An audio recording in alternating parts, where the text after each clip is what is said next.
Excuse me? Good morning. It looks like it's just now 11 o'clock. Yeah. Hold on just a second. Okay. Were we going to talk about the big meeting, the funding meeting that we had? I thought we were going to give an update, but I don't think it's on here. Oh. That's fine, because we've had follow-up on, so we'll just do it next month. Okay. And you'll start the meeting and read the thing, is that right? Yeah, so I think he'll do attendance, and then I'll read this, and then we're good Okay. to go. Yep. All right. This is Leah Roseland, Affordable Housing Administrator with the City of Lawrence. Good morning, AHAB. Thank you for being here with us this morning. We are ready to get started when you are, Chair. Okay, well, let's call the meeting to order, and then we'll have the normal announcements and public comments. So this is the May 14th City of Lawrence and Douglas County Affordable Housing Advisory Board meeting. Call the meeting to order. And I don't know who, Leah or Danny, if you would do the, or Jeff or whoever it is that would read the meeting protocol. Sure, Mr. Chair. This is Danny Walters. I have that. I can go ahead and read through that. So I'll just provide a few procedural reminders for the virtual meeting today. So this meeting is being broadcast and recorded on the City of Lawrence YouTube channel. The public chat function is disabled, so all chats will go directly to staff.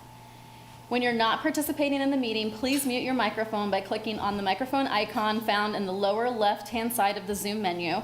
A red line through the microphone means you are muted. So please remember to unmute when you participate in the meeting. For those of you joining by phone, you can click *6 to unmute your phone. When you are participating in the meeting, please do keep your video on. And when you're not participating, you are welcome to turn your video off. The video icon is located by the camera or by the microphone icon on the lower left-hand side of the Zoom screen. So you can still hear everything while the video is off. You just will be not on camera. So turning your video off when you are participating just allows the active participants to be seen on the screen. So if you have any trouble with navigating that, just send us a chat and we'll help you walk through it. The city reserves the right to mute microphones and or turn off people's video to minimize distractions. Please remember to state your name every time you speak for the benefit of those listening remotely. For those using Zoom, somewhere on your screen you will see a choice to toggle between speaker and gallery view. Speaker view shows the active speaker, and gallery view will tile all of the meeting participants. All motions will need to be stated clearly. After a motion is made and seconded, the chair will call on board members individually to provide their vote. Mr. Chair, you will then need to announce whether the motion carried and the count of the vote. When public comment is sought on an item, individuals participating via Zoom should use the raise your hand feature. Windows and Mac users can access this feature through the participants button at the bottom of their screen. Android and iPhone users can access this feature through the more button located at the bottom right-hand corner of their screen. For those calling in by phone, you may dial *9. Individuals will be called upon by name in the order in which they appear on the meeting host screen. When you are called on, please unmute your listening device and state your name before speaking. The chair will then call for in-person public comment for those without access to technology items. Staff present will direct you to the podium to speak, following social distancing and safety protocols, and the regular 3-minute time limit will apply. Thank you.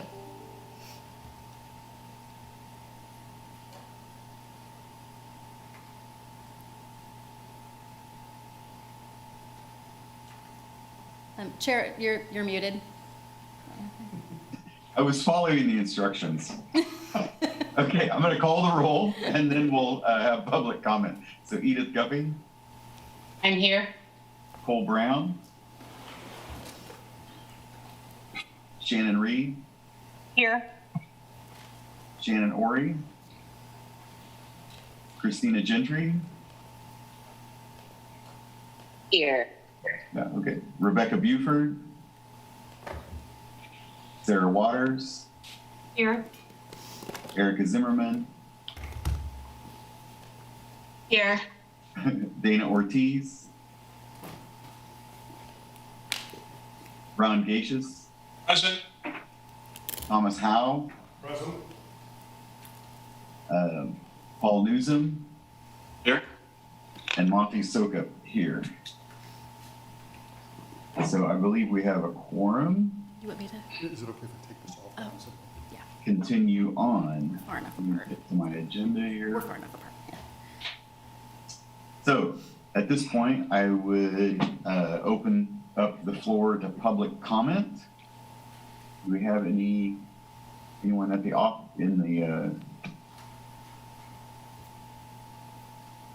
anyone in person there to comment? This is Leah Roseland with the City of Lawrence. No, there's nobody present for public comment. Okay. Do we have anyone raising their hand? This is Leah Roseland, Chair. It looks like we do have one person raising their hand. Is that Gabby? That's correct. Okay. Okay, Gabby, you have the floor for a moment. Thank you so much. Hi, everyone. My name is Gabby Boyle. I'm the chair of the Sexual Violence Prevention Workgroup. I come to you today to provide some supplemental data to the Sexual Violence Prevention Workgroup position statement that's on the agenda. I have kind of two pieces of data that I thought were interesting and maybe useful to this conversation. The first one is pulled from a spreadsheet of rental licenses that the City of Lawrence provided that shares the licensee's name, the property, and the amount of units. So oftentimes doing this work, I think you all probably hear too that the majority of landlords in Lawrence are smaller mom and pop landlords. And I wanted to provide some data to contextualize this. So from that spreadsheet, 50% of licensees, landlords, property managers owned only one unit. And the majority of landlords in Lawrence do manage less than 5 units. However, those units only represent 5% of the total units that were listed on this spreadsheet. The majority of units are managed by a very small pool of landlords, 48 property managers, landlords, companies, et cetera, licensed nearly 52% of all available units that were represented. So that's 3% of property managers who own or manage or license over half of the rental housing stock in Lawrence. The other piece of data that I wanted to share is from the available properties list that the Housing Authority releases every month or every other month. So for the month of May, there were 119 units listed that were leasing May, June, July, and August. So that's the available summer housing stock. 80% of these units indicated that they do not work with tenants who use Section 8 vouchers. 20% said that they would or that they would consider it on a case-by-case basis. Over half do not work with tenants with a felony record at all. 44% again indicated that this was a case-by-case decision. And then the majority of units indicated that they would work with tenants who have eviction histories on a case-by-case basis. So as a tenant, to me, hearing case-by-case basis means navigating multiple applications that have invisible standards that feel really arbitrary or obtuse, not transparent, and have a lot of potential to be informed by bias. Also of note is that 115 of those units, so everyone except for 4 units, had a minimum credit score requirement of typically 650 or a minimum income requirement that the tenant had to make 3 times the rent. And tenants who did not meet those requirements may be able to be accommodated, but would have to pay a larger security deposit. So I think I've been hearing anecdotally from a lot of housing service providers that their clients are able to find housing that accepts their voucher, their rental assistance, works with them on eviction or criminal histories, and then are denied because they do not make minimum income or adequate income, or they do not have an adequate credit score. So I thought that was interesting. I wish I could share more of this bountiful data that I've been aggregating, but hopefully that helps inform the conversation you all will have today. And thank you. Thank you, Gabby. That was great information. I appreciate you putting that together and presenting it so concisely for us. And that will play into our conversation today. Thank you. Are there any other comments? Leah, do we have anybody raising their hand that you see? This is Leah Roseland, Affordable Housing Administrator. No, I don't see anybody else, Chair. Okay, so, I'm sorry, this is Monty Soka, Chair, Affordable Housing. I've been failing to announce myself. Okay, so with that, I'm going to close the public portion of this. Do I have any board members that would like to make any comments before we start the meeting? Okay. Oh, Ron, I see Ron Gacious. Ron Gacious, Chamber Representative on AHAB Board. In reviewing the agenda, I thought an item was brought up by a board member towards the end of last month's meeting, asking that we start reviewing unutilized items in the toolbox, or at least review those items in the toolbox. Is there a plan to put that on a future agenda? This is Monty Soka, Chair. Ron, there is. We looked at the agenda. Lee and I went over the agenda earlier this month, and there was just a lot on it today. Even try to get through in the time we have. So we basically decided to push that back maybe a month. Next month doesn't look quite so full. That's all right. So we do plan to come back to that. All right, any other comments? Seeing none, we're gonna move on to the month approving the minutes from May 10th, 2021. I would be looking for comments or a motion. Yeah, Ron Gacious, Chamber Representative. I move to approve the minutes of the May meeting.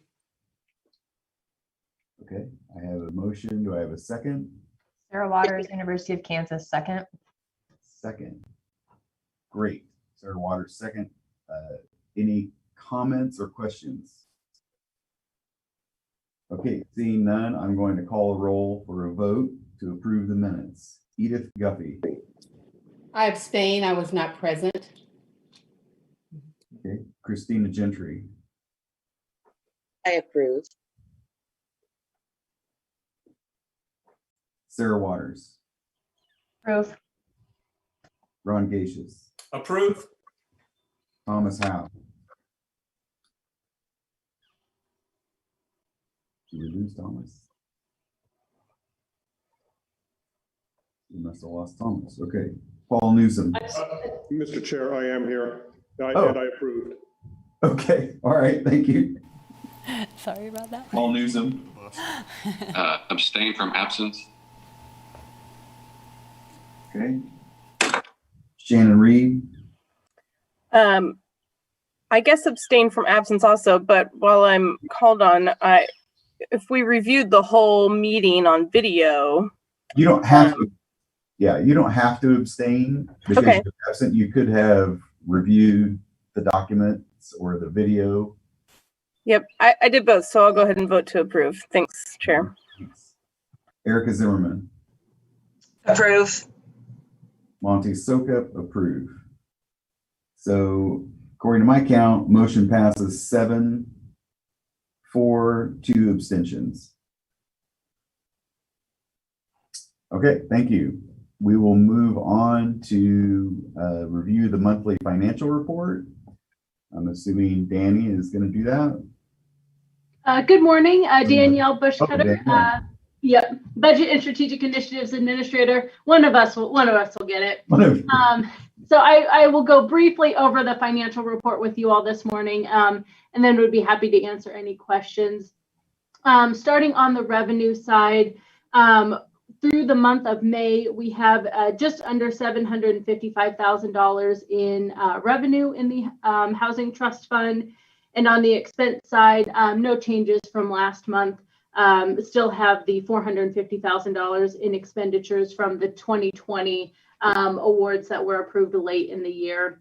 On a positive note, on the sales tax side, in the month of May, our collections were just under $90,000, which so far this year has been our highest month, and it does put us a little bit ahead of our budget. I feel like this report out fluctuates every month. As we've mentioned, sales tax can be somewhat volatile, but this is a really positive indicator of where sales tax has been. So I just kind of wanted to highlight that was the highest collection that we've seen so far this year, and that leads to some positive outlook. So with that, we're just ahead of where we are on the budget side for revenues, and with that, I'd be happy to answer any questions that you all may have. Okay, it's Monty Sokup, Chair. Go ahead, Ronald. I have it. Which just has to do with that small differential between, it seems that we have gotten some revenue in June already. Where does that come from? Danielle Bushcutter, Budget and Strategic Initiatives Administrator. There is a little bit of additional interest income that we have received so far in the month of June, and that just really has to do when we go through and do our cost allocation on interest income earned. So there's a little bit of money in June for that already, but the bulk of the revenue here is sales tax, and we have not received that collection yet. Thank you. Ron, go ahead. Ron Gacious, Chamber Representative on AHAB.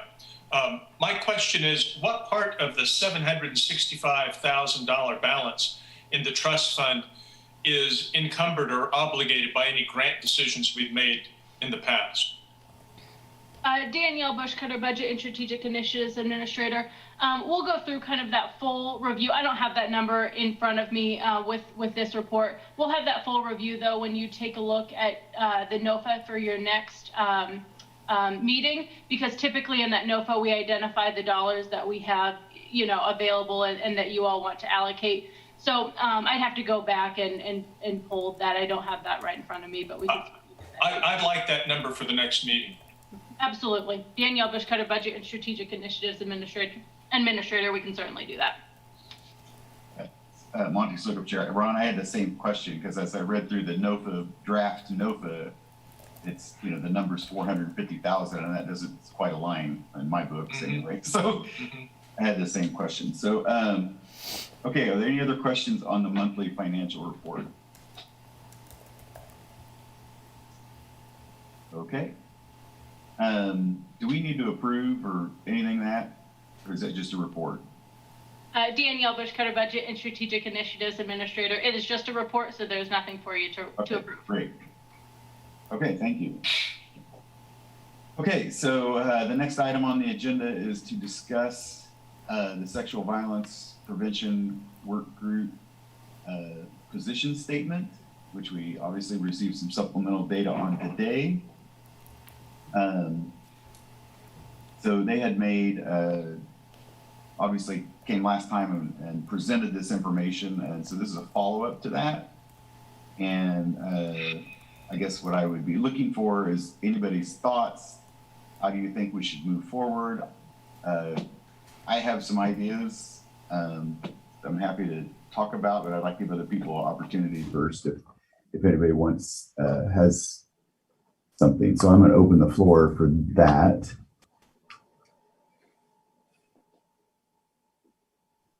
Okay, so I don't see any. So I'm going to, I spent some time as well as Leah did, and actually we had some conversation about that. So there are several things that come out of that letter that I think maybe we should take action on. And I think the starting place for that, they pointed out several different policies and things that other cities are doing to eliminate potentially discriminating practices in the leasing operation. And we heard about some of those, like credit scores being used to eliminate people needing 3 times the income, the rental income to be even considered, and some of those things. So what I'm wondering is if we should start talking about forwarding to the commission some kind of fair housing policy that would address multiple things, multiple items that we think are being used to screen people that maybe are not fair. So we'd be talking about some kind of screening regulations And in that letter, they provided some great links to some other cities that have policies and draft policies in some cases that start to lay out some of these things. One of them, obviously, is source of income, sexual orientations in there. Also, that again, the three things that Gabby pointed out, which were the credit score being an issue, and also that 3 times the income is a huge deal. So I guess I would like your thoughts. And when the commission, and it's later on our agenda, but when the commission had their discussion regarding affordable housing, one thing that came out is that they certainly pointed out that they would like us to be forwarding to them, some policy things to consider. So I think there's a great opportunity, and there's a great, start of a resource here for us to start a conversation around that. So with that, does anybody have any comments, thoughts on that? So this is Christina Gentry, person receiving or previously received housing assistance. I find it very discouraging that there's so much discretion given to the property owners and landlords as far as it is case by case, and how you are really taxed to advocate for yourself on a part of being and holding a Section 8 voucher, or having any other negative rental history that could have been, and probably more than likely, if you received a Section 8 voucher, you have gone through the combing through of how many years ago those rental histories or negative rental histories could have affected your ability to be a future potential strong renter. So hearing that things have not changed since I held my Section 8 voucher in my hand a little bit over 5 years ago, less than 7 years ago, is a little discouraging. And so the discretion that's been placed in the hands of landlords and others in our community as far as being able to rent out homes brings back to mind a conversation we had about making income a protected class. And so I would not just make a comment about how that is very difficult. It seems like it's still very difficult to have to also advocate on behalf improving yourself to be a worthy tenant, even though you've gone through the ringer to make sure that you have been and done all of the things that you should be doing. So this is more just like a comment, not something that we could move to action, but just to make a comment in that space, because what Gabby really spoke to how it was difficult for me as well to be a strong renter, be considered a strong renter, even though I had already done all the things that would make me appear to be on paper. Mm-hmm.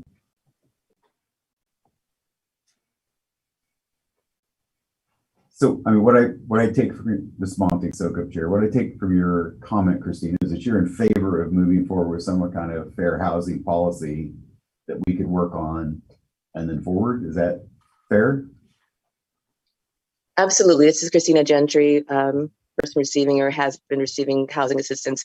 Right. I was making a comment, and I'm absolutely in favor of us moving the actions that you have spoken to, Monty. So and also deciding what those actions look like. Yes. Thank you. Right. So, okay, great. Thank you, Christina. So one thing I heard was income becomes a protected class, or whatever that means in legalese, that we're just going to use general terms. I think that's what I was getting to, is source of income. And then the screening, I think we need, I think there are other cities out there that have some of this kind of language in place that we could start asking maybe staff to look at and put together some ideas that are probably workable for the screening requirements. And that would be like I said, the 3 times income, credit score, using credit scores to eliminate people. and those kind of things. So I guess I would ask, I'm not hearing any feedback, but if are we in favor of asking Leah to kind of do some research, present at a future meeting some ideas for this kind of policy that we could then discuss internally with policy and, you know, proposed policy in front of us? So the simple answer for me, Monty, this is Shannon Reed, Douglas County Commission.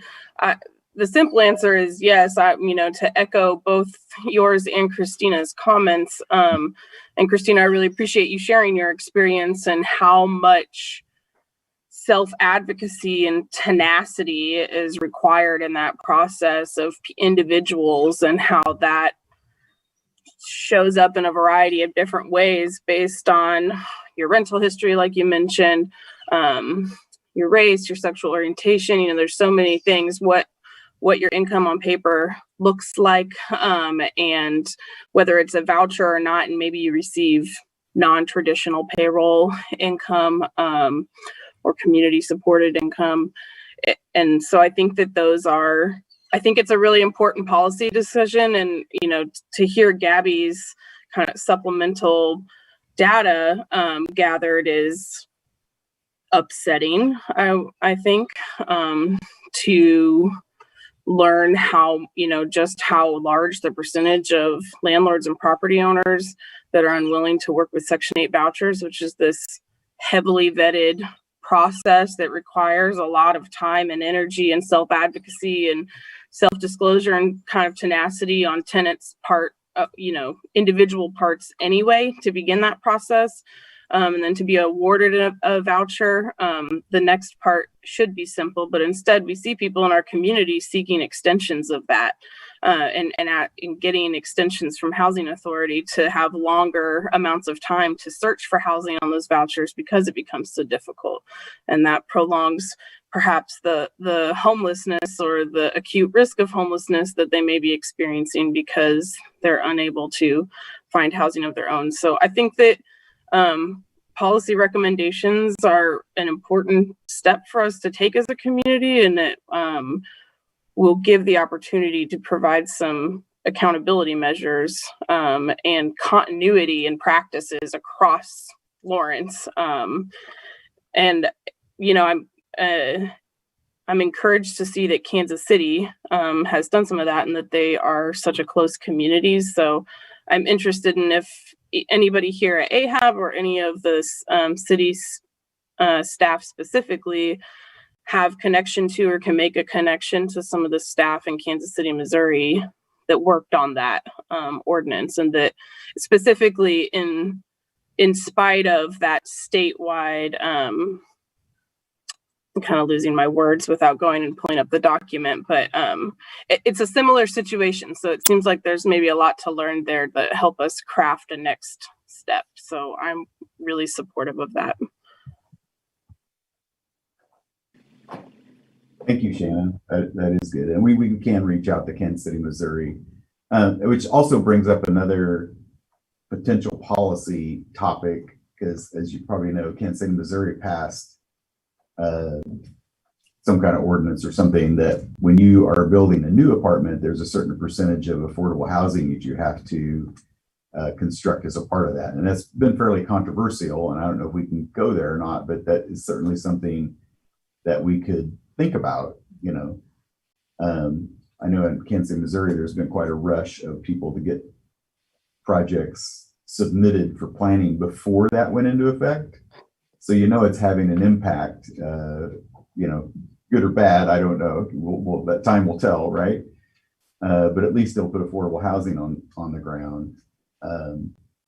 So, and with the conversation we've had with the Builders Association about community benefit on greenfield development, you know, that is certainly would be a community benefit, I would think, and one way to allow them to, you know, open up some new ground. So that's a conversation we might also want to add to the list of policy. I don't think it's the same what I would call fair housing issue. It's a little bit different issue, but it's another thing that we could certainly start to explore.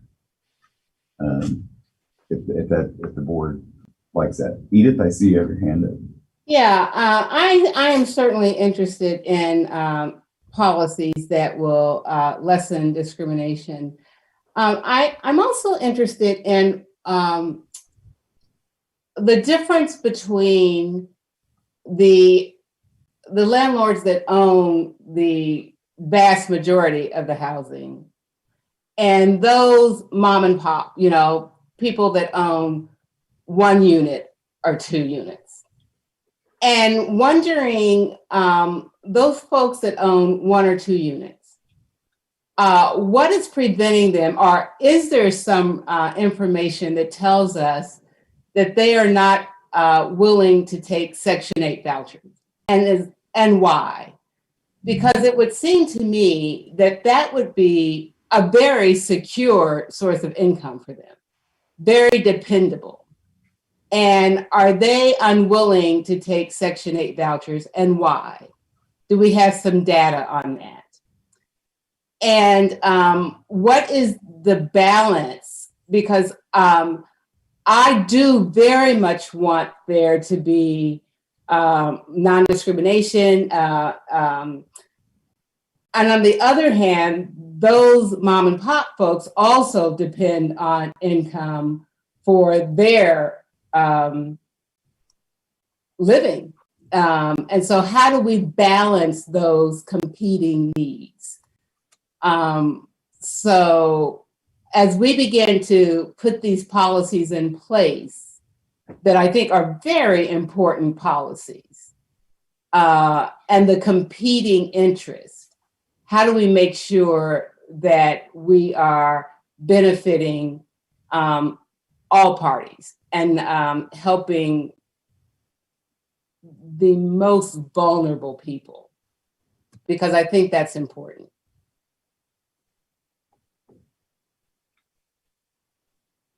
Thank you, Edith. Monty Sokup Chair. I think it's, to me, having worked on the landlord side of the rental operation at times, I think when we do a policy, if we get a fair housing policy, we're not going to have a near as great an impact on the mom and pop industry. And I say that because when I've been involved at that level as a small, very small operator of 1 or 2 units, I know the units we had never came to the market per se. A lot of them were around the university or whatever, and we never had a vacancy. We never had to put a sign out in the yard and say, we need a renter, because they were continually rented, by word of mouth before they never hit the market. So I think the impact potentially that you have, whether it's, they're not going to review applications. They never have that doesn't happen near as often as you do on the major operators where you have a big apartment building and they have, 300 units and they have 100 of them empty, every summer or whatever. So, because I also see the impact that, that can have to a person operating 1 unit, for them to have something go wrong with their unit. If something did go wrong, it's 100% of their income, not 1/200% of their income, right? So they have a lot higher risk level also. So I also get, as a landlord, wanting to be cognizant of who you're renting to, right? There's a risk you're taking, certainly, and at that level it's a little more difficult, but that's amazing. I found it amazing that 3% of the owners own 52% of the units in Lawrence. That's an amazing number. So, all right, are there any other comments? Christina Gentry, I think I'm raising my hand there. I'll take that down when I get a chance to. Christina Gentry, a person receiving or has received housing subsidies. A big part of this conversation is missing. Well, we're missing three very important people who could contribute to this conversation: Dana Ortiz, Shannon, and Rebecca Buford, who can give us a little bit more of the other side of what that looks like as far as for the homeowners and the property owners. One big thing to also note is that there are requirements of homeowners to have a standard of their facility be up to code. There needs to be something that they have to check boxes off of, and it's pretty intensive, and it's very directive in making sure that that home is safe.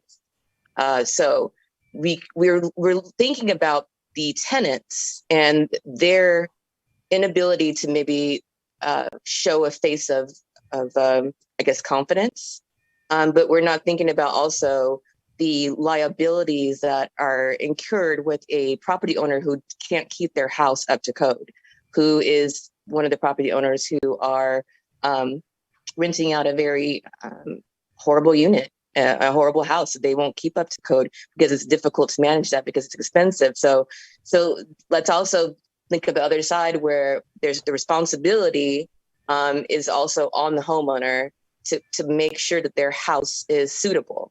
And maybe that's a problem for some people to do, or for some homeowners to do. And that's a reality as well. So I just wanted to also put that out there, that we're talking about people who have the vouching and vouchers in their hand, but we need to also talk about the homeowners who are not able to grant a livable environment, who may not want to go through all of the nuances and all of the things that are involved in keeping up the housing to receive the voucher in itself. Monte, so thank you, Christina. That's a good point. And I think also the point is the person that is at risk for housing also doesn't want to report the landlord for fear of getting evicted, to make the repairs sometimes. I mean, it's a catch-22 in some senses for the tenant. If they report it, then they're not renewed, So Shannon, I think you had your hand up. Yeah, Shannon Reed, Douglas County. Thanks for bringing that up, Christina. That reminds me that I'm curious about, I'm kind of curious to hear from City of Lawrence code enforcement officers, and maybe there's data, but also anecdotally what, I don't know. I guess I'm curious about a lot of it, kind of what their process is for responding to code violations, and specifically the egregious life and safety issues that may not, there is not necessarily any oversight, and unless it is reported, and somebody knows how to report it and decides that that's worth the risk or their precious energy, in the midst of life, that I'm curious about that, and kind of what maybe our code enforcement officers are seeing or responding to, and maybe there's some ideas there about how to strengthen ordinances and maybe work with code enforcement to think about how we can kind of create some accountability and oversight measurements to be able to help educate and support property owners and manage some accountability around property owners maintaining safe housing for the people that they're renting to, because I do think that is a real issue. And I have anecdotally, in my work as an advocate and supporting folks through navigation of Section 8 vouchers, or even without Section 8, and trying to convince landlords that becoming a landlord that accepts Section 8 vouchers and goes through that bit of vetting process is worthwhile. And it's a non-starter conversation for some landlords. And I think that can be telling, and it makes me concerned about what types of life and safety code issues we might be seeing through rental properties specifically. I guess that's mostly a comment and maybe a request to staff for some future follow-up on kind of, or maybe a small presentation from code enforcement about anything they think is relevant to that issue. This is Leah Roseland, Affordable Housing Administrator. Chair and Board, is that something you would be interested in us trying to get on the July agenda?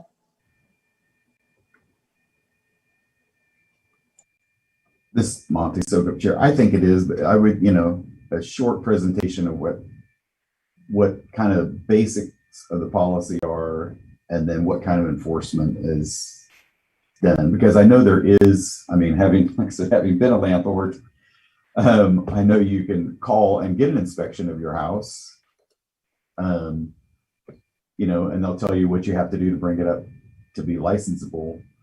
I don't know what the enforcement of that normally looks like if the owner doesn't call and ask for that. So I don't know if there's a regular process, every 3 years your house automatically gets inspected or whatever. It'd be interesting to know what that looks like and to know what that means, for renters. So I think, yeah, 5 or 10 minute presentation on that would be great. Everybody agree with that? Okay, having that, Susan? Yeah, Ron, go ahead. Ron Gacious, Chamber Representative on the Advisory Board. Mr. Chairman, I'm in favor of doing whatever we can within the limits of Kansas law to try to create a new protected class around source of income. But I'm mindful that all of the other prior efforts to create protected classes have taken decades.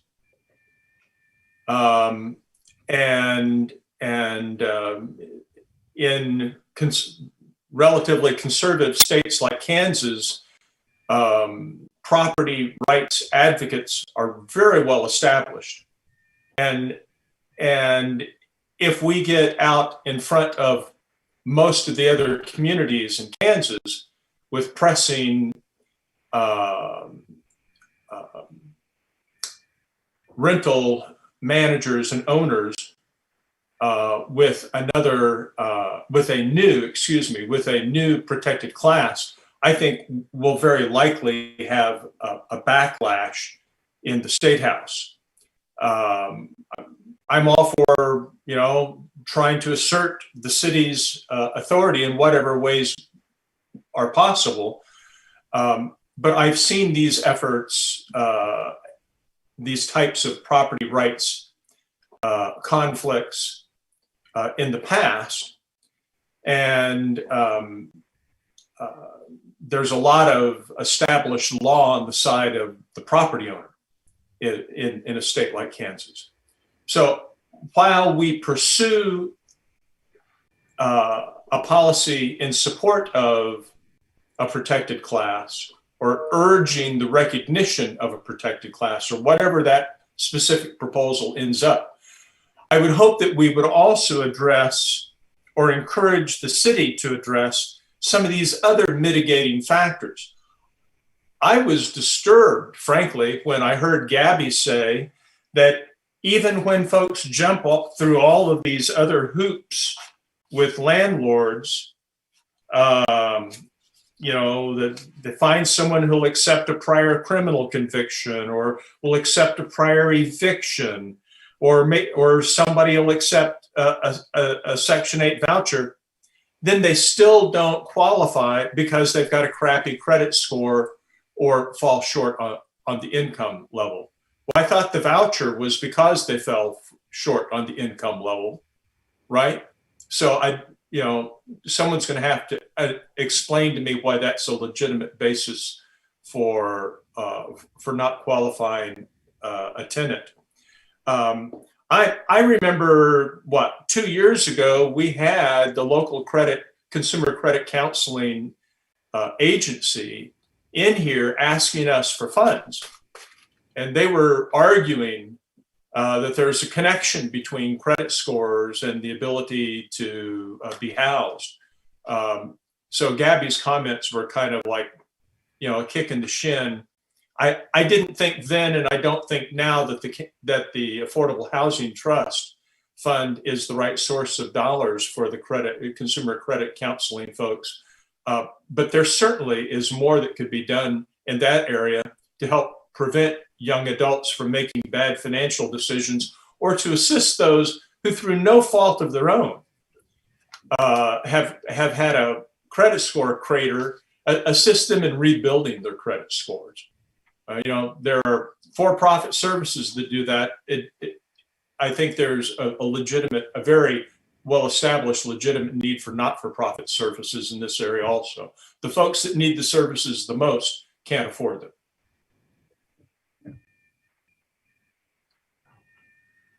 Okay, thank you, Ron. It's interesting, your comments, because the Sexual Violence Prevention position statement had links to several other cities where they had the same issues, and they were able to craft language that maybe didn't create a protected class per se, but said also you can't use that as a criteria for eliminating. So I think we can work and look at some of those things and maybe not step on quite as many toes as we could if we, outright went for a protected class kind of situation. So there's, I guess I'm still in favor of working that direction, recognizing the environment we're pushing forward in. So appreciate your comments. Okay, is there any other discussion on this topic? What I'm leaving this topic with is we're going to ask Leah and whoever else she can round up to come back with some kind of recommended language or recommended things around these topics we've talked about, so that we have something more concrete to look at and formulate a recommendation to the city council. Okay, seeing none, I am going to move on to the next item. We're going to discuss the Affordable Housing Advisory Board attendance.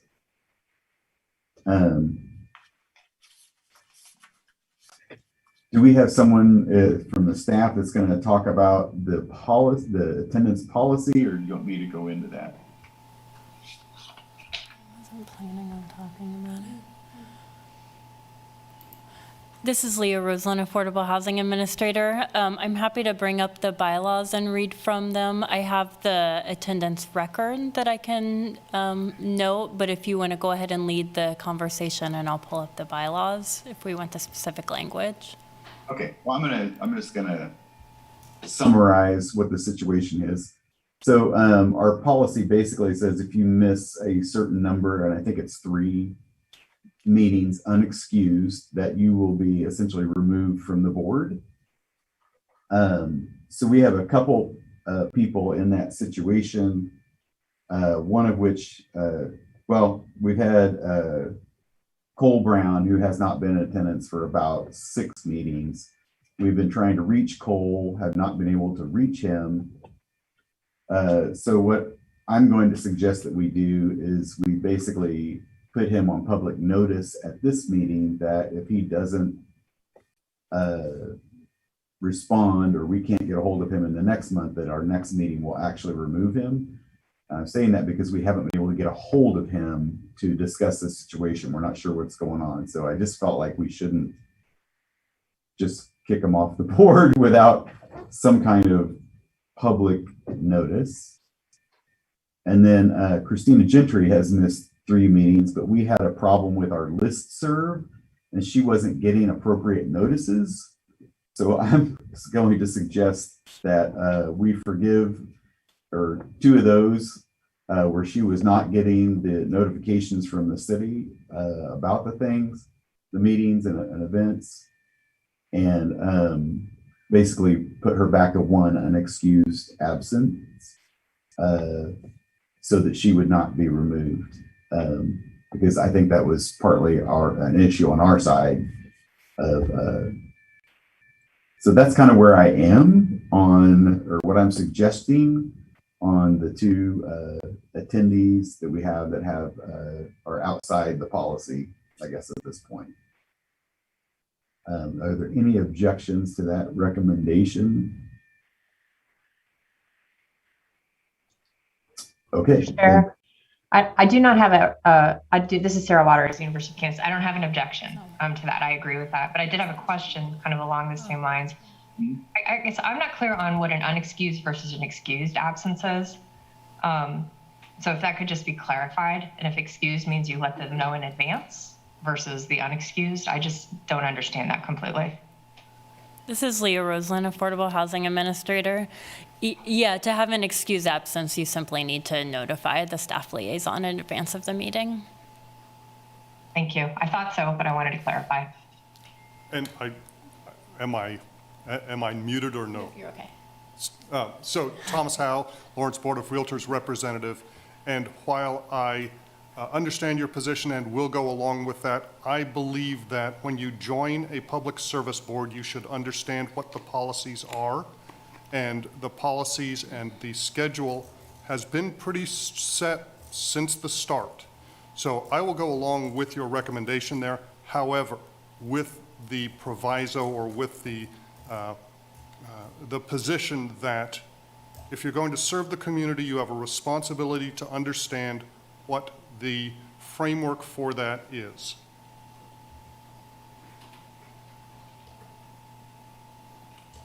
All right, Thomas, thank you for those comments. Hi, this is Christina Gentry, person receiving or has been receiving housing assistance. If I could, I feel like I should speak a little bit, to advocate a little bit for myself. I appreciate the board already approving the movement to keep me. I do want to speak on the two absences that include me not receiving the emails. So for the two absences that I did not receive the emails, it was in no way, and I do apologize for not being here, it is in no way to speak on the lesser prioritization that I give this board in my seat that accompanies this board and contributes to this board.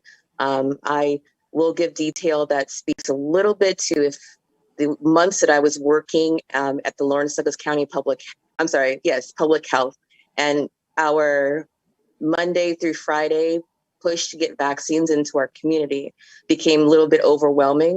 I'm working remotely, but we as a whole health department had closed down our building so that we were able to make sure that our community was vaccinated. So my community input didn't come up and show up here for the monthly meetings for those two times, and not in a way that was not speaking to my input into the community.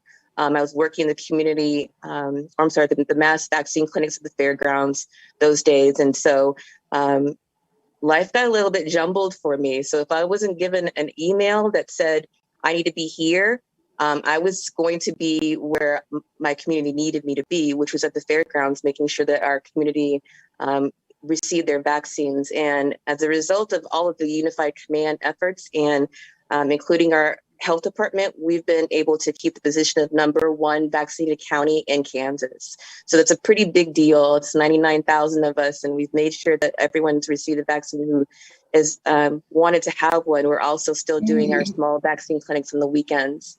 But I just wanted to say that and speak to that, because absolutely, if I signed up to do something, I'm going to see it through. And I consider this board to be a very important board to me, and my contribution to it to also be important to me. So I appreciate the board giving me another chance to sit here and to speak on the issues that are surround affordable housing and the advisory that I can give it. So thank you for the opportunity to continue to serve. Monty Sukup Chair, thank you, Christina. Appreciate that. And your work at the vaccination clinic as well. Also important work, certainly. Okay. I guess I would ask staff, do we need a motion or anything on that, or is that sufficient direction that we're in agreement that that's what we're going to do? This is Leah Roseland, Affordable Housing Administrator. So just so I'm understanding, the board would like to put out a public notice for Cole and then take action in July. Is that correct? Yeah, I think so. And that could I don't know what form that public notice has to be. Certainly minutes for this meeting and then continuing to try to reach him is probably, in my opinion, sufficient.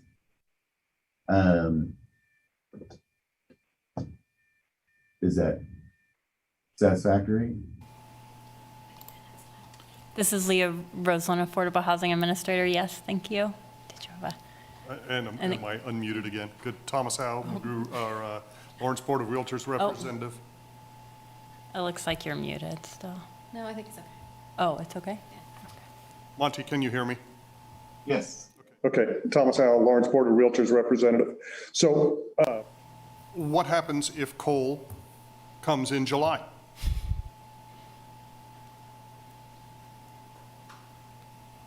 Well, I think we can, at that point, we can address his record and he will be here to potentially talk about it. I hate to guess what his circumstances are, so I'd like to let him have an opportunity for us to at least hear that, should he, should something extraordinary have happened through the pandemic.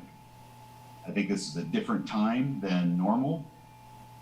And given his potential living situations, I just think we have to have a little bit of flexibility. If he doesn't show up or doesn't have something that we think, you know, is a reasonable reason for having missed, then I think we vote him off the board.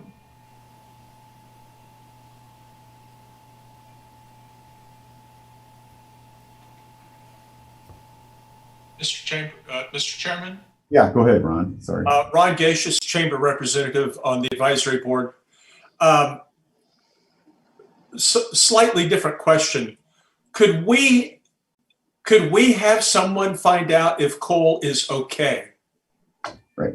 You know, I think the effort should be to reach out and talk to this guy to make sure he's okay, because it has been a tough last 14 months. And not everybody's weathering it really well. So, you know, attendance at our meeting's one thing. Let's make sure Cole's okay too, okay? Ron, Monty Sokup Chair. Ron, I agree. And we'll do that. This is Leah Roseland, Affordable Housing Administrator for the city. Just to clarify, we've reached out several times. So I've attempted phone calls and attempted emails, and absolutely his health and well-being is of the utmost concern, and unfortunately have not heard back from him, but we'll definitely make one last effort to contact him.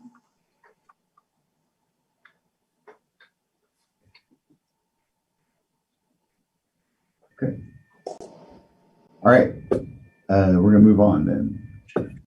We're ready to talk about the NOFA, the next upcoming NOFA.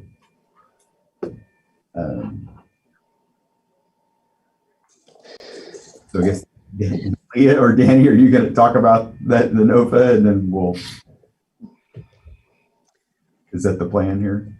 Well, this is Leah Roseland, Affordable Housing Administrator. So we wanted to just start the discussion for the 2021 NOFA by having the board review the materials and the process for the last NOFA, or NOFA, excuse me. So the materials are all attached, and at this point, we're just looking for general feedback, any changes that the board might be interested in seeing, any research that needs to be done, any recommendations or suggestions that then we can work on and bring back to the July meeting. So I'm not sure what order you'd like to go in. The materials from the last process are attached, and we're happy to share screen or bring any of those up if that would be helpful. So does anyone have any, as I'm assuming you've reviewed it, does anyone have any comments? I have some comments, of course, but yeah, Ron, go ahead. Ron Gacious, Chamber Representative on the Advisory Board. My question is, are we obligated to spend the Housing Trust Fund dollars through this notice of funding availability process, or can we divert from this particular process in making our recommendations to the City Commission? For example, could the city put together an RFP asking developers to bring best proposals, best and least expensive proposals to the city for additional funding from the trust fund for affordable housing projects built on what are currently public lands?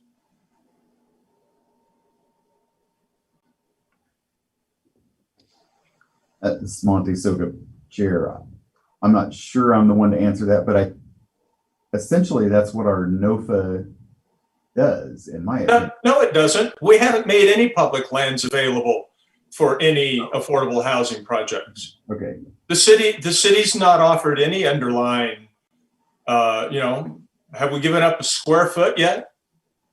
Okay, I agree with that, but we could put that in the NOFA that this, if we have that, we could put in the NOFA whatever we want. Last time we designated, we wanted 33% in non-capital projects and 67 in capital.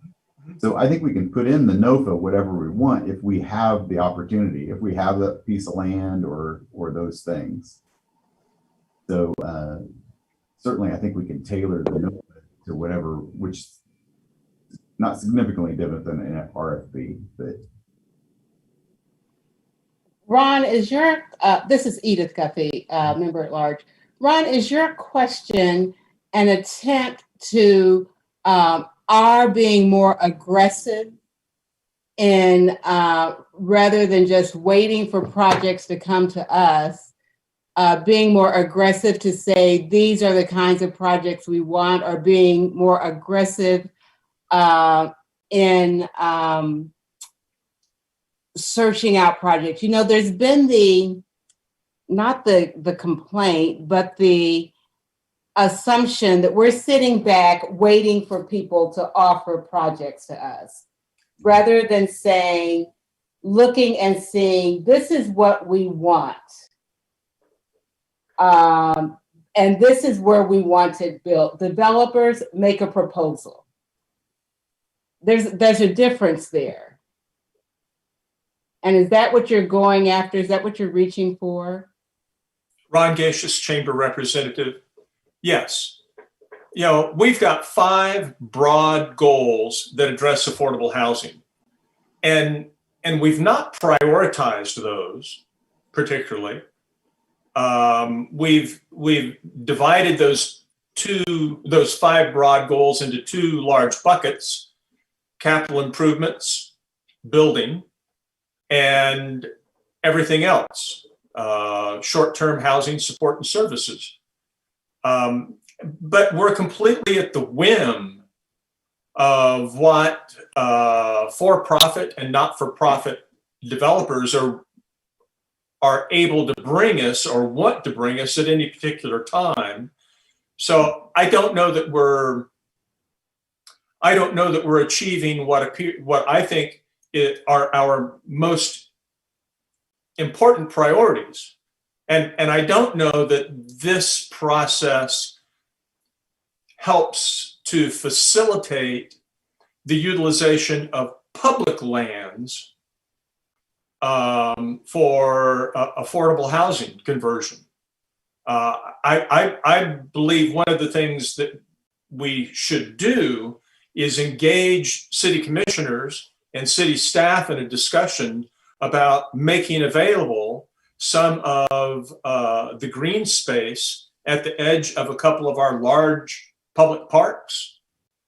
And no, I'm not suggesting that we do anything to South Park, but we've got at least a handful of other green spaces in the community that are pretty darn good size that could easily accommodate one additional street, or at least housing on one side of one additional street, and address some of our very pressing needs for additional rental space that will accept Section 8 vouchers. And if we can get these built in a way so that they can fold into the the housing inventories that our not-for-profits are responsible for, or somehow put a permanent limitation on them, they stay affordable, then I think we're spending our dollars in a really good place. But this just kicking back with the NOFA and waiting to see what people bring us without the city bringing anything to the table except the trust fund dollars, I think is limiting us from producing as much gains in the affordable housing space as we can.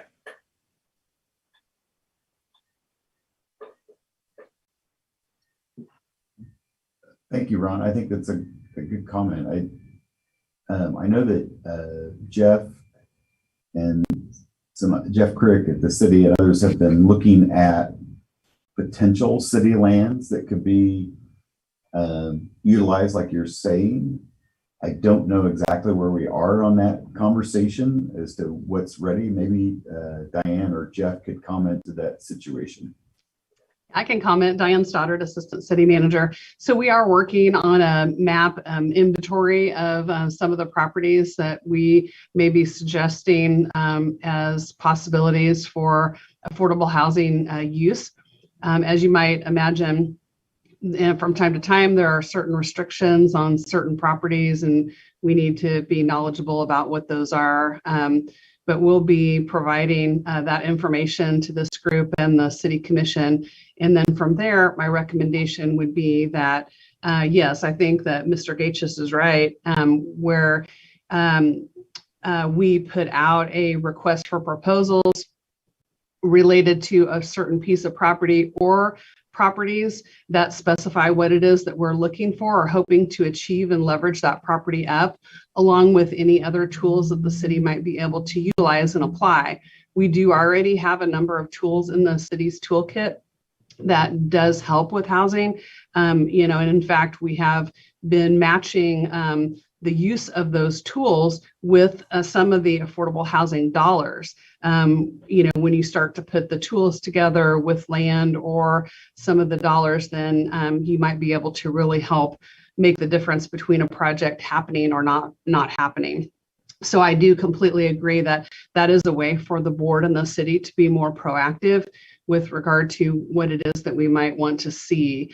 The notice of funding availability does also provide, the broad opportunity for anyone to express their interest in the use of the dollars, in which case you might get some broad proposals that perhaps you aren't even realizing that there's a need for. So it just really depends on what it is this board and the City Commission want to do with the targeted funds and what the specific goals might be, for that particular year.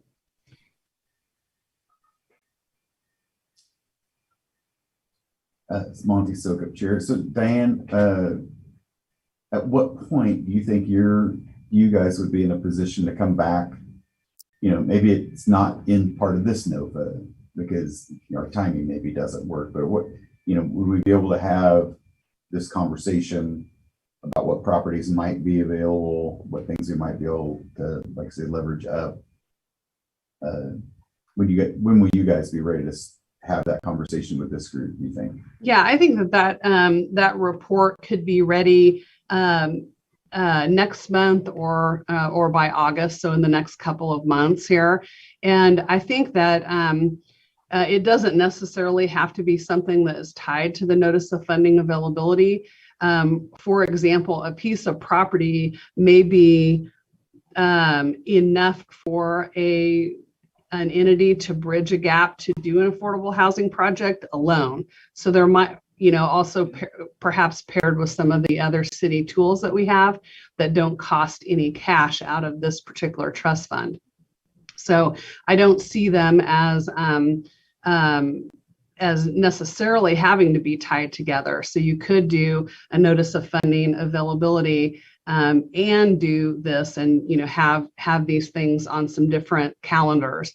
But I think sometimes it might help us to hone in the exact type of proposal, again, knowing knowing what the parameters are that the city wants to achieve with a particular piece of property, and maybe having a discussion about whether it's best to have individual requests for proposals or sort of a group request for proposals on multiple parcels.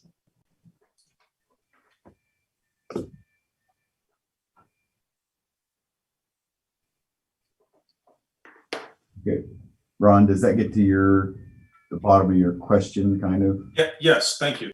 Okay.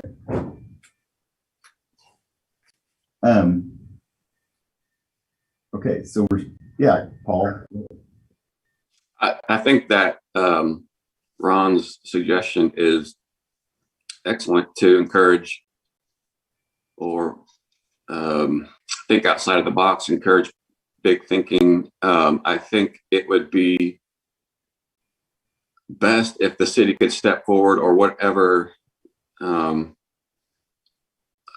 they could offer to put it out there, whereas somebody could include in their NOFA these big thoughts. I think if the city doesn't make it known that this is a potential land to be used, a NOFA applicant could potentially get a lower grade on their project status of where it would be ready to roll, and that might hurt their grade. But if it was known to applicants ahead of time what the city might offer as available, that might put their grade more on an equal playing field.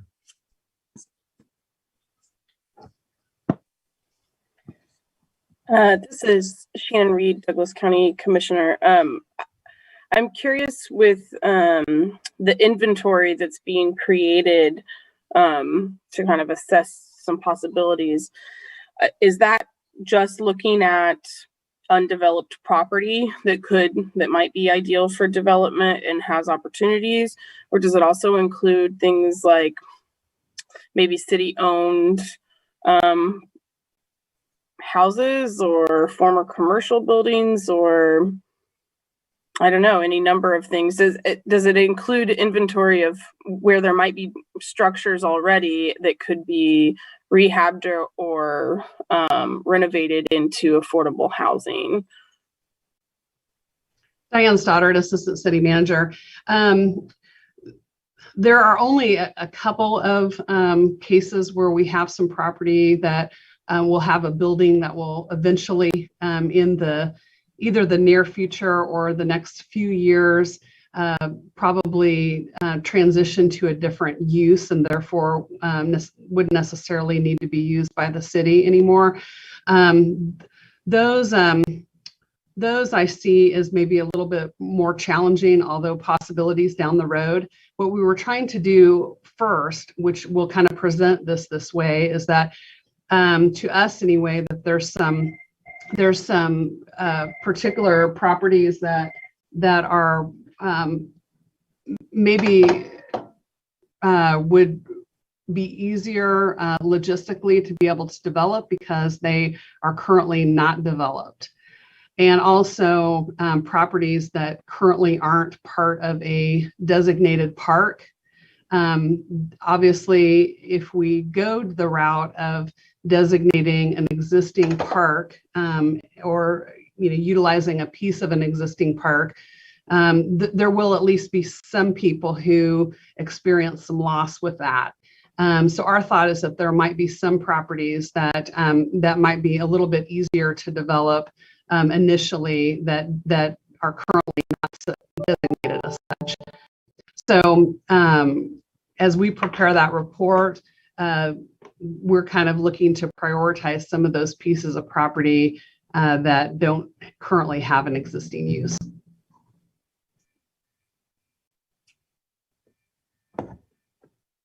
Okay.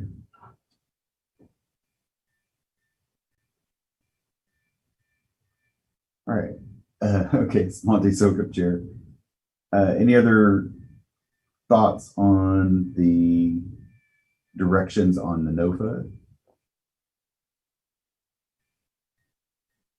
All right, I've got one thought, and that is on the last NOFA, we created the two buckets of kind of guideline of about a third going to services and 2/3 going to capital.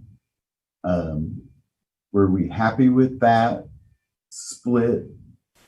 Is there any adjustment? I think what I think about whether adjustments needed to that split or not. And I think partly that depends on the amount of funding. So last time we had $450,000 and it got split basically 150 for services and 300 for, in rough numbers, for capital. I also think that we know we have a large capital project, and most likely coming to this, that we know is a great project because they submitted last time and pulled out because they didn't need the funding in that cycle. So I know we have that one large capital project coming. So do we want to think about that and whether we tailor the NOFA, thinking we're probably going to award that unless something better comes in? Go ahead, Ron. Ron Gacious, Chamber Representative on the advisory board.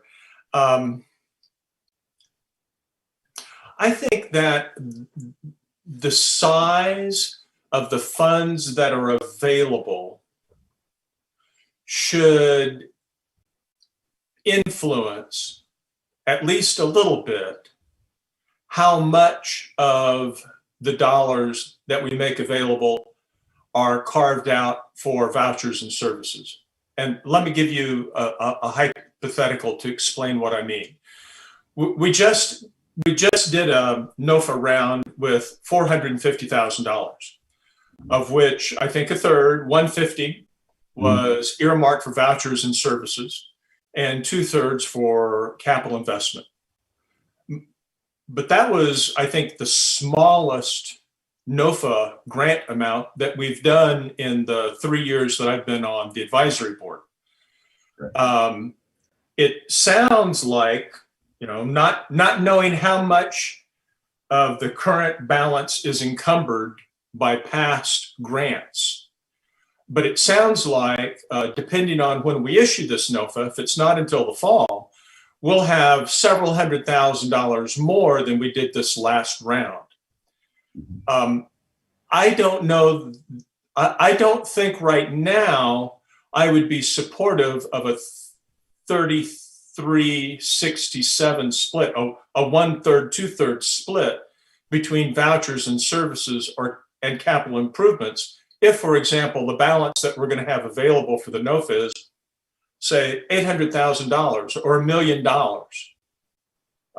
to the extent we've got more money. I know needs in all areas are high, but to the extent we have more money, at some point in time, as the dollar amounts go up, I would like to see a larger percentage of the funds go to capital investment.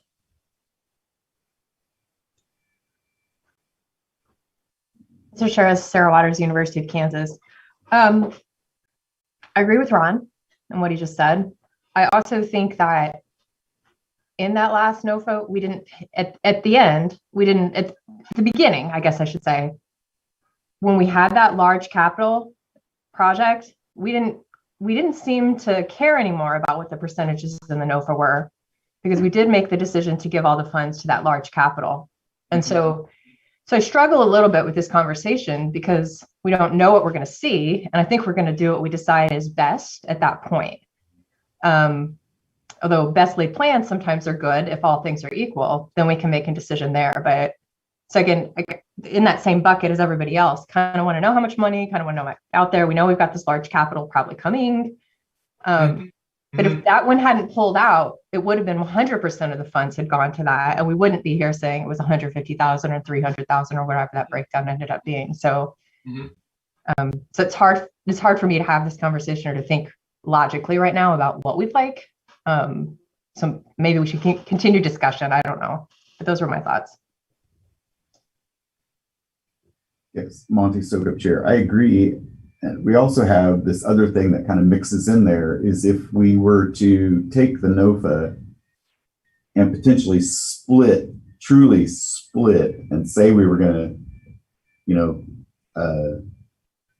put, you know, I don't know, let's use $150,000 on the services side and the whatever else on the capital side, we could essentially create kind of two parallel submittal processes. And then people that we might get some of our service providers back into the discussion, because if they're submitting on the service side, but not on the capital side, they could sit in on the discussion of the capital projects.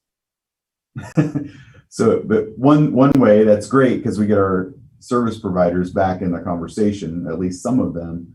The bad thing is we commit to spending, you know, we wouldn't have the option that we had in the last NOFA of going, well, we're not going to spend any on that side. Mm-hmm. Kind of have to more or less commit a little stronger to spending, because you don't want people make proposals if we're not going to award something, right? So just a little food for thought. Ron, I saw you put your hand up. Yes, Ron Gacious, Chamber Representative. I agree totally with Sarah's comments too. I mean, I guess the point I was trying to make is I'm not prepared to say what I think that percentage should be for the next NOFA until we know more about what we've got with the next NOFA. You know, how many funds are we going to have available? What's happened in the community with any other federal funds that have passed through that we really, you know, supposedly we've got some federal funds that are going to be earmarked for affordable housing. And I don't know if that's going to be limited to capital investments, or if it'll be available for vouchers, or if it'll be available for services. But we got a lot of information I think we need to gather before we put this next NOFA out. This is Shannon Reed, Douglas County Commission. I think I want to add to this that another piece of information that would be helpful for me, and I'm curious if others agree, is to kind of have a sense of the progress on each of those goals. So with 2 years of funding allocations done and 3 more to go, if I'm right, a few more to go, I'm kind of curious what progress we've made on each of those 5 different goals. And so maybe we see that one goal, the money has gone a long way towards and really accomplished kind of a great length of that goal, whereas others may be lagging. I'm kind of curious to see how that looks.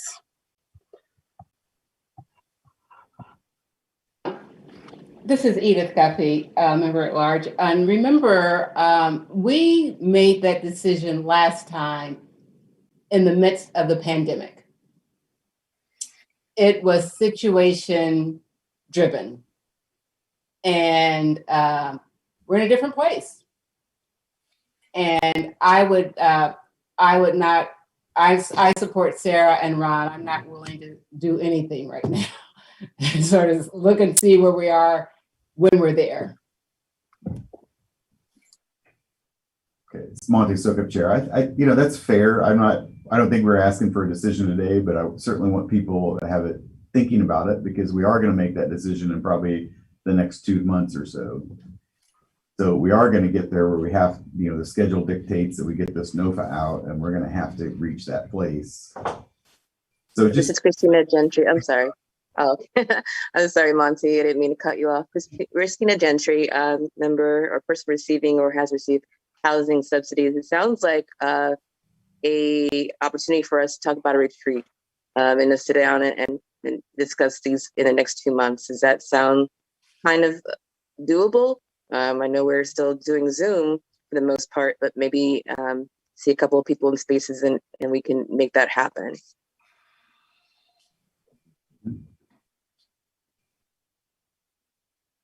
Monty Sokup, Chair. I think it's certainly doable. We're going to have to do it.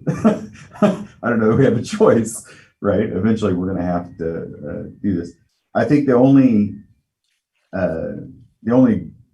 big advantage I see to splitting it, and I'm not going to advocate either way at this point, but it was the opportunity to, again, get our not-for-profit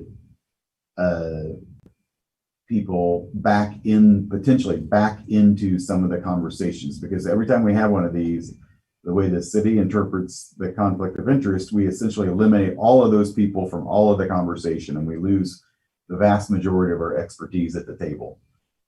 And I really don't care for that situation. So if it were beneficial for that reason alone to do some kind of split, whether that was, it wouldn't have to be a hard split. It could be, we anticipate spending certain amount or a certain amount, but allowed us to separate those processes and get those people back. I guess I have some desire to do that, but really for that reason. So think about that as well, I guess, in the next month. And Shannon, to address your question, we do have on our webpage the dashboard that does talk about some of the things we've done or projects that are in progress. And Jeff's done a great job of keeping that updated and actually reorganizing a little bit of it. So kudos to him, but that's a good place to go. Somewhere else I saw it in the packet too. I can't remember where I read it, but I did see where our goals and then where we are in relationship to some of those goals, and that may have been on the website. Okay, thanks for pointing that out. I wondered if I had overlooked it, so I'll go poking around again. You would have had to go find it today, probably.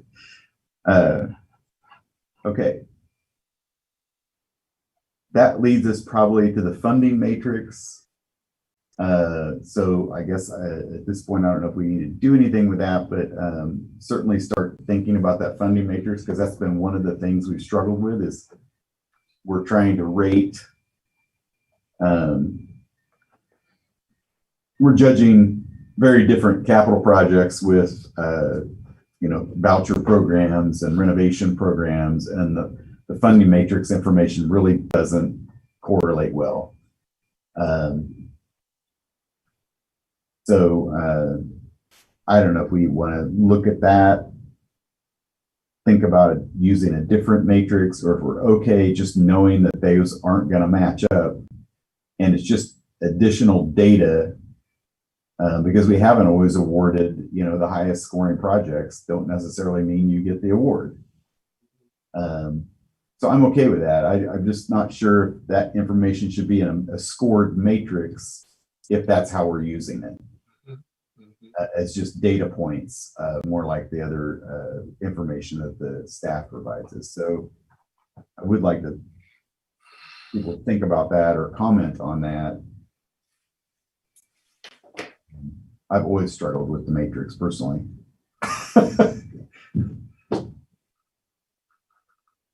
All right.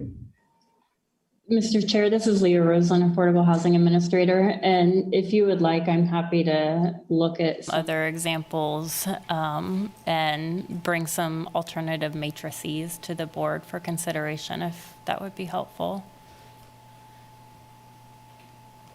It's Monty Sokup, Chair. I think that'd be really helpful. And again, I'm not stuck with a scoreable matrix either, as much as if we gather the data and can fairly compare the projects and the goals we're trying to align them with, because I don't know.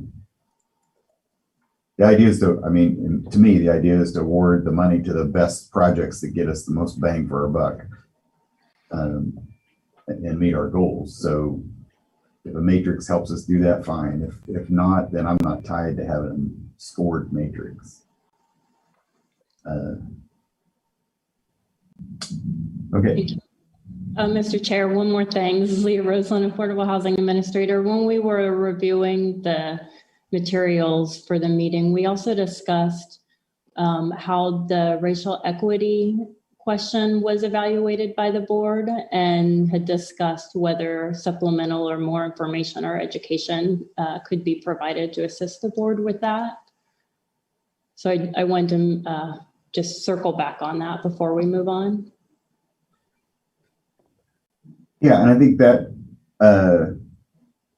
certainly, as we looked at that, like you said, Leah, is kind of a not well addressed piece in our NOFA maybe at this point.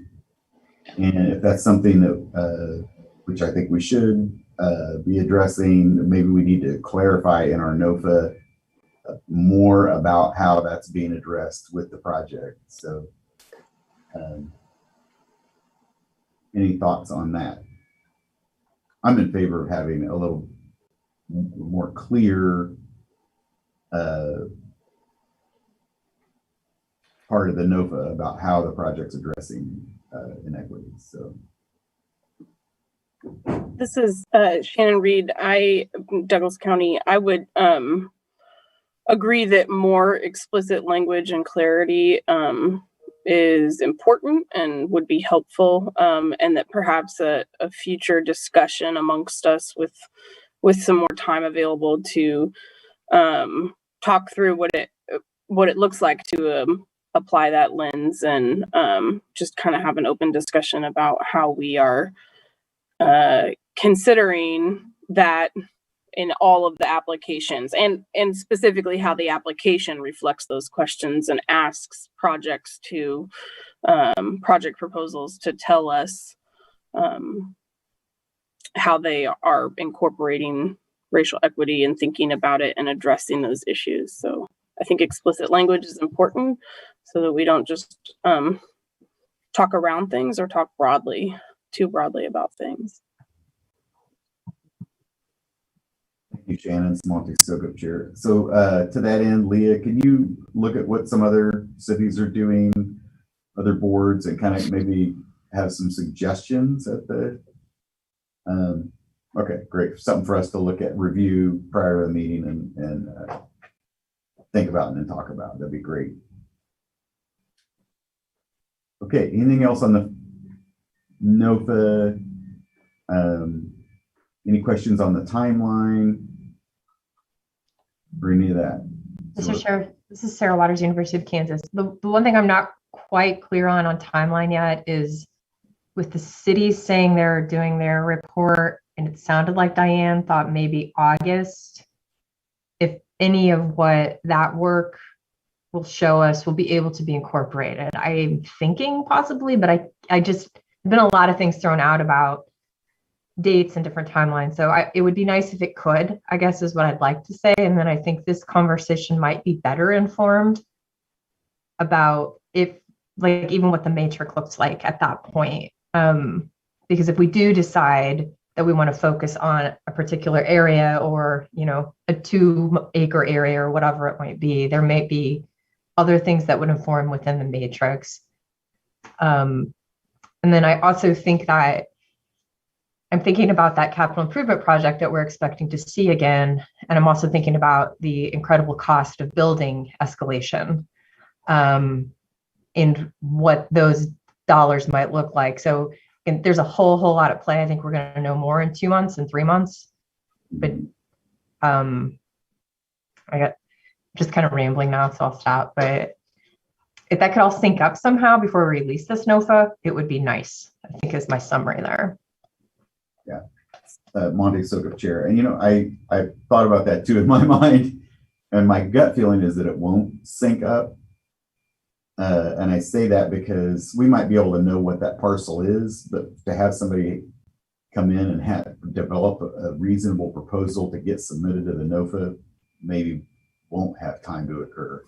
And for us to get, you know, the information out. I think what I see that process maybe looking more like is, you know, in November or December, we as a group put out some kind of notice that we have this parcel and we want in the next round of NOFAs proposals that would incorporate the use of this parcel, and then let people come back with either proposals that include an application on the NOFA or don't include them, because we could have both. You know, they may not ask for funding for that. You know, you may have a private developer come in and say, just the profit I make in building the buildings and getting the land, you know, I'll do the project. You know, I'm going to propose a project and not ask for additional funding out of the, I mean, it's possible. Maybe not probable, but possible. So, you know, I think, you know, I think we need to. Yeah, I agree with you, Monty. And I think it goes back to Ron's initial point again of, do we have to put all the money then into this NOFA if we know we've got something else coming? Right. You know, or just because it's available now. So, right. Thank you. Okay, thank you. Anything else on the NOFA? Okay, we're going kind of quick because we're coming up on time here. So moving on to the quick updates. We had the Lawrence City Commission Housing Study Session. I hope everybody either watched that, live streamed that, or had a chance to watch the video. Were there any comments on that? Or Jeff, I saw you come on, did you want to comment on that? Jeff Craig, Planning and Development Services Director. No, Chair, just wanted to be available if anybody had any questions on that. Okay. Well, what I gathered out of that, I actually live streamed most of it, but was that they really wanted us to come forward with policy proposals, you know, as far as being directed to our group. What I saw is they were looking to us to and wanted to be receptive to policy changes that benefit affordable housing. I thought they were all very supportive of the ideas and had some good discussion. I don't know if there was that much, and maybe Jeff, you can correct me if you think I'm wrong, but of other things that were really directly pointed at this group anyway.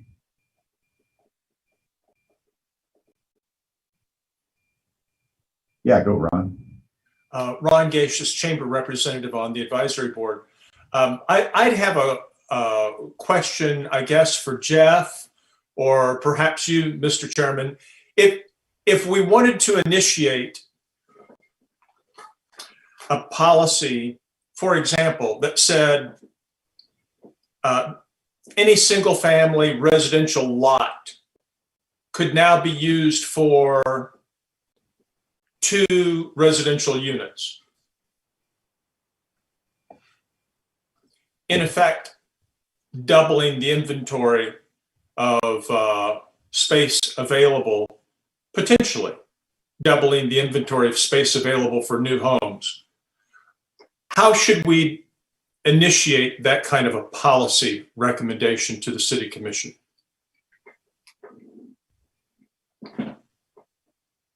Jeff Craig, Planning and Development Services Director. It's a great question. It actually kind of leads into the quick item number 2 there. So I'll try not to tread too heavily into item number 2 with this response, but you know, for the Land Development Code, the City Commission or the Planning Commission can initiate a text amendment response there. So in those instances where another board or advisory board sees an update or wants to see a policy change, typically in the case of AHAB here, could forward a letter to the City Commission requesting such an amendment be initiated and studied. Now, initiating an amendment doesn't mean that it will automatically be adopted, but it gets the process going to do this research and studying to get it carried forward on that one. But so I've got more, but I don't want to tread too heavily onto a quick update number 2 there for you all too. So I want to kind of separate them out. But that is something we're also going to take a look at with some of the items that we're doing with the Land Development Code potentially, is kind of looking at those different ways to kind of maybe approach some of these items in different ways that we didn't have back in mid-2000s. Monty Sokup, Chair, hold on. Jeff, don't we essentially, if you're building an affordable, you can already do the double density? Didn't we already push that through? But it only applies if at least one of the units is affordable, or I can't remember exactly, but Yes, Jeff Craig, Planning Development Services Director. You're correct. There is the double density special use permit process that's in place, and it does have some requirements about, I can't remember if it's both or one of the units have to be permanently affordable, but there is that process in place there. There's also some communities that are looking at that, not as a special use, but as a permitted use, and going through some different avenues and channels to that one. So there's a lot of, you know, different ways that people are approaching this item and nationwide, truthfully. so I think this is Monty Sokup, Chair. I think the other thing, I'll get right to you, Ron, of this comment. is if you have a greenfield development, I mean, you can essentially zone your lots R3 or R5 and really create the density you want if that's what you want to do as a developer, right? Is that correct? Jeff Craig, Planning and Development Services Director. That's correct. Okay. Ron, let's get back to you. Yes, Ron Gacious, Chamber Representative on the Advisory Board. I guess my point was not very obvious, and so I'll make my point much more candidly. I'm disturbed that the process requires the Affordable Housing Advisory Board recommendations to go through the Planning Commission before they get to the City Commission. Because what I've seen happen at the Planning Commission is planning commissioners then weigh all other kinds of consideration that they hear from the community and create a balance of what they think are the stakeholder interests between more trees in the front yard, sidewalks on both sides of the street,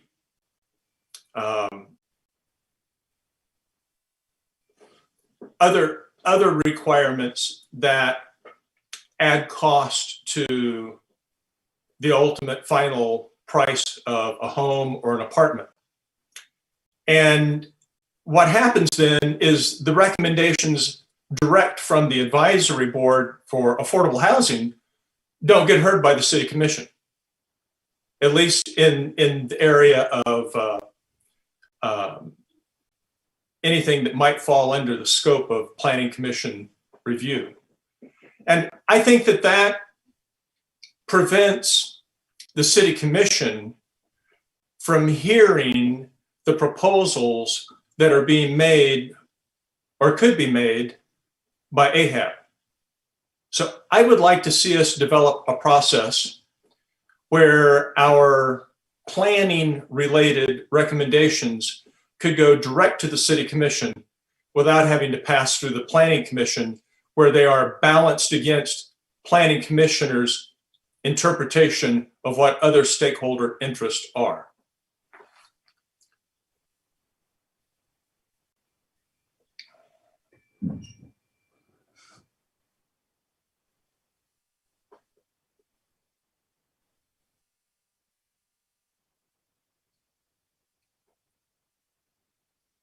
You're on mute, Monty. Soak up chair. I'm going to break the silence there. I don't know how to answer that question. It's real question for the city as to how our recommendations get. And maybe the question is, why can't we just send our recommendations direct to the City Commission? Yeah, or could they go to both at the same time so the commission gets the unwatered down version, if you will, of what our recommendations are, so they know what the request was when they're reviewing whatever this Planning Commission ultimately sends them. I mean, that might be a middle ground there. I don't know. We'll have to let Jeff and or Diane talk to that process, because I can't speak to it.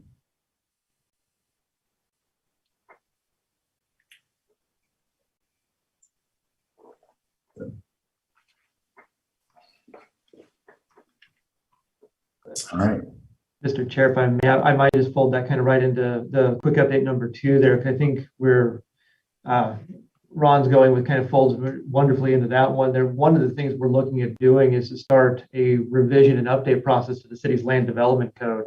And the process for which text amendments get initiated comes from that land development code. So it's not out of the loop that it might be a part of that initiated process, and look and see how do we do those kind of processes and amendments.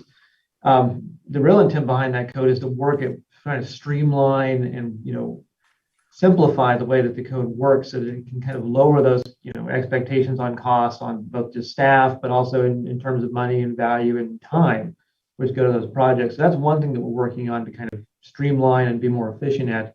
The other one that we're looking at is not necessarily on the development code side of things, but on the permitting side of things, which is another component of this. And what we're doing as a staff is we're starting a process to take apart our permitting processes and really look at how we can streamline and make those more efficient. I think that AHAB and Planning Commission talked about this at their joint meeting. I know the Planning Commission has talked about this at the joint meeting with the County Commission and the City Commission about working to kind of streamline and review and simplify a lot of those processes. So I just wanted to share an update. We're working on 2 different avenues of that one. So, you know, those kind of things could pop up. We will definitely keep them in mind as we start to go through those processes moving forward. But just wanted to share those 2 updates with the board today.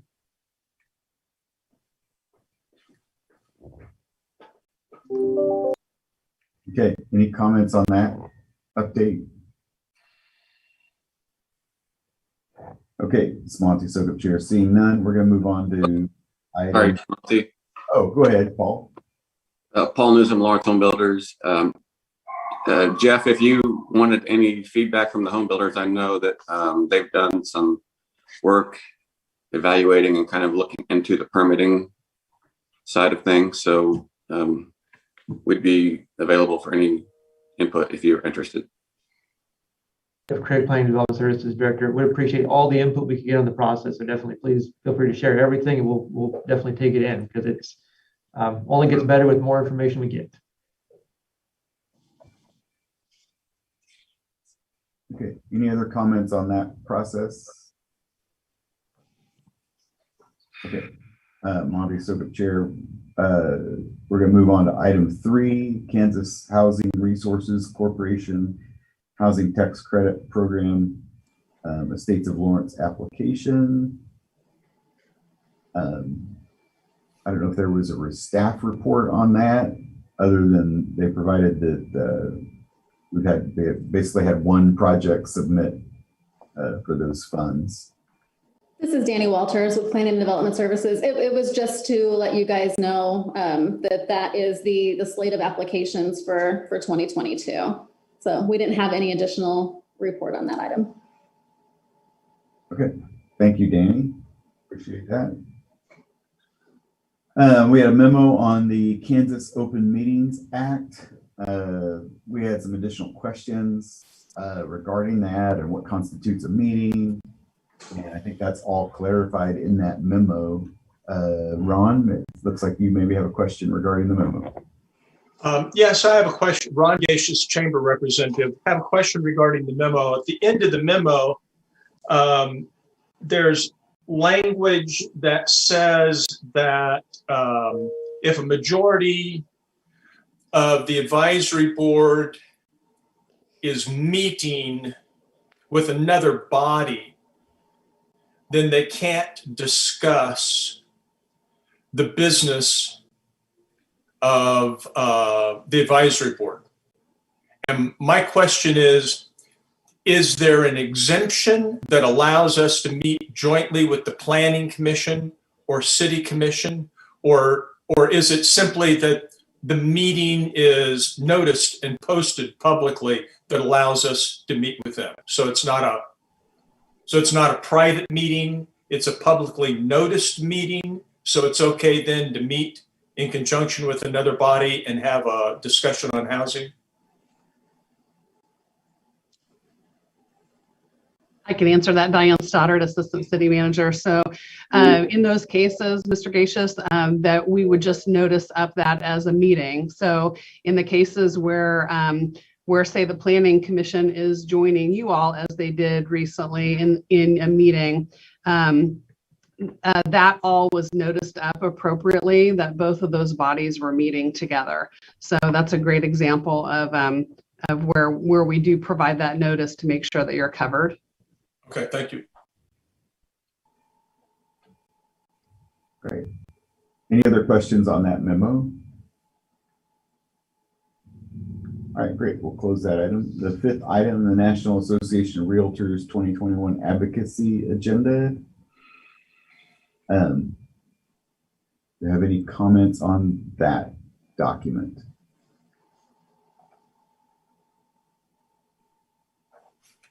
This is Leah Roseland, Affordable Housing Administrator.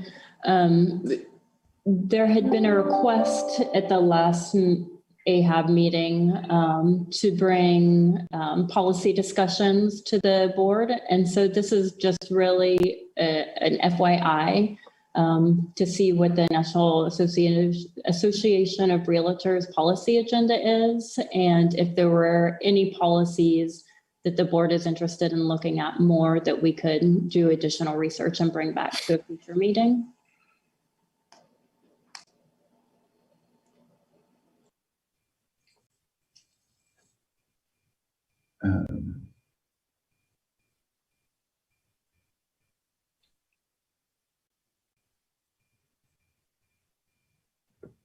It's Monty Sokup Chair. I mean, I read through that actually last night, and there were a couple places where there were some intersection, but I'm not sure that I found anything that I felt like it was something we should adopt and take action on. Could certainly look at that closer, but that was my my read on that document. Anybody else see anything that felt like we should adopt and maybe move forward or consider for policy?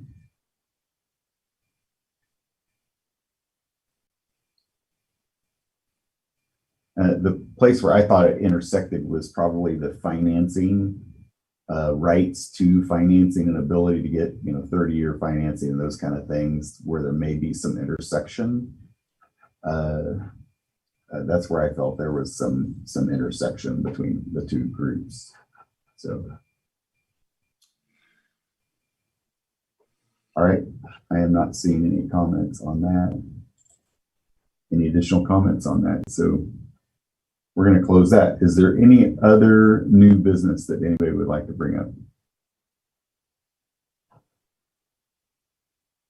Okay, we have a quiet group today. Then we're going to move to calendar, and then we're just about done. So July 12th, the notice of funding availability timeline and draft application matrix review. That's at our next meeting. So it'll be keep that on the top of your mind this next week, and then the following meetings are August 9th and September 13th. And the September 13th is the CDBG and Home Investment Program hearing. That's the first hearing on that. So is there anything else? Any other final comments from the board before we close the meeting? All right, I'm going to ask for a motion to adjourn.